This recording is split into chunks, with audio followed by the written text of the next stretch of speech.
Om Shanti, Om Namo Bhagavate Vasudevaya. Welcome to another Yoga Small Talk, and we continue with 7 minutes Bhagavad Gita a day. We're reading from chapter 5, the Yoga of the Renunciation of Action, and we heard Lord Krishna telling Arjuna, Karma Yoga is the right thing for you.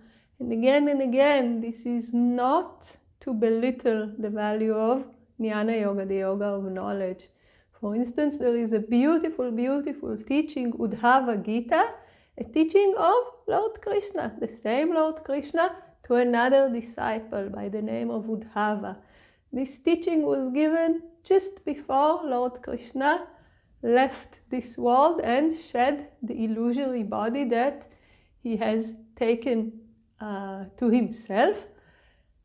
And Uddhava comes to him and tells him, take me with you. There is nothing in this world after you're gone. And Lord Krishna tells him, you have to stay, but you need to continue practicing. And the practice for you is renunciation. There is no world for you. And he explains how to do the practice here. But in this scripture, Lord Krishna is talking to Arjuna, the warrior, the kshatriya, who needs to go and fight in a righteous war, who does not have the qualifications for renouncing the world because he's in delusion, he's associating himself with the body, mind, and senses. He's sunk in sorrow. He actually, when the teaching starts, if you remember, chapters 1 and 2, Arjuna is having a complete meltdown. He's having signs of anxiety. The bow slips from his hands and he says, no, I cannot do anything anymore. Please just tell me what to do. So this is not a person who is ready for renunciation, but it doesn't mean that he cannot reach the highest knowledge.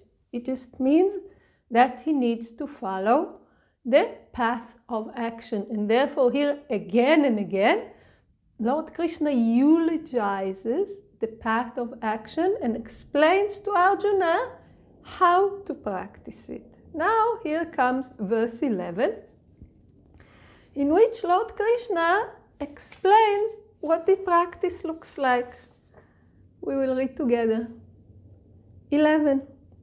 Yogis, having abandoned attachment, perform actions only by the body, mind, intellect, and even the senses for the purification of the self. So as long as we are attached to the body, yogis who are acting, Swami Shivananda telling us in the beginning of the commentary, yogis here means karma yogis. It means people who are devoted to the path of action, meaning they consider that they are the doers. There is still this attachment, this association that needs to be transcended. How? Through the practice of karma yoga. But if they do not want the fruit of the action, meaning they're not acting to satisfy desires, what are they acting for? And it's a very important question for us as practitioners. Because if we're just dropping things, leaving ourselves in midair without nothing to hold on to, without nothing to inspire us, nothing to motivate us, we will go nowhere. We will either drop the practice very fast because we will lose interest, or we will get depressed and lethargic because we will lose our motivation, we will lose our taste for life. And of course, no teacher would like their student to go through that, and we would not like this to happen to us. So we need to find this thing still why we are doing. Even if it's karma yoga, there will, as long as we are associating ourselves with the body and mind and considering ourselves to be separate from others, meaning we're still having the concept of duality, we need to do things for ourselves in some way. The question, what's in it for me, will always be there. And there is no point in trying to deny it, saying, I'm doing without having anything for me. No point. And the yogis tell us, don't go there. Yes, there is something there for you, but it should be the thing that will take you the highest. And here it is says, why are you doing this?